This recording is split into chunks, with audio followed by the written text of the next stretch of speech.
যাদের নামজারি নেই তাদের জন্য 4টি জরুরি পদক্ষেপ। সরকারি পরিপত্র অনুযায়ী উত্তরাধিকার সূত্রে জমি পাওয়ার পর দ্রুত নামজারি না করলে জমির মালিকানা নিয়ে বড় ধরনের জটিলতা হতে পারে। এর ফলে যেসব সমস্যার সম্মুখীন হতে পারেন: নাম্বার 1, দেওয়ানি মামলার ঝুঁকি ও দ্রুত নিষ্পত্তির নির্দেশ। দেশে বর্তমানে দেওয়ানি মামলার সংখ্যা অনেক বেশি। এই পরিস্থিতি নিয়ন্ত্রণে প্রতিটি জেলা আদালতের বিচারকদের নির্দেশ দেওয়া হয়েছে যেন এসব মামলা দ্রুত নিষ্পত্তি করা হয়। উত্তরাধিকার সূত্রে মালিকানা নিশ্চিত না করলে ভবিষ্যতে মামলার ঝুঁকি বৃদ্ধি পায়। নাম্বার 2, জমি বিক্রয় বা বন্ধক রাখায় বাধা। নামজারি না থাকলে ওই জমি বিক্রি করা সম্ভব হবে না।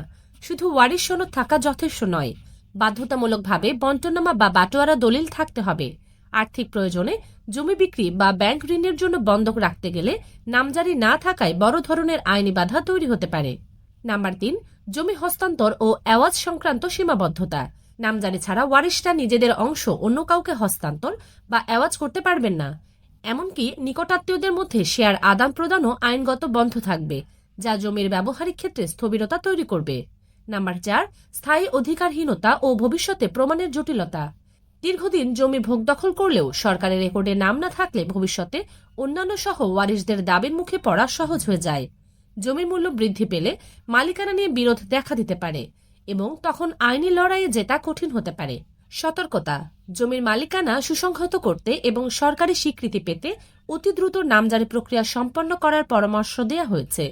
আইনি পরামর্শ বা তথ্য জানতে আমাদের ফলো করুন।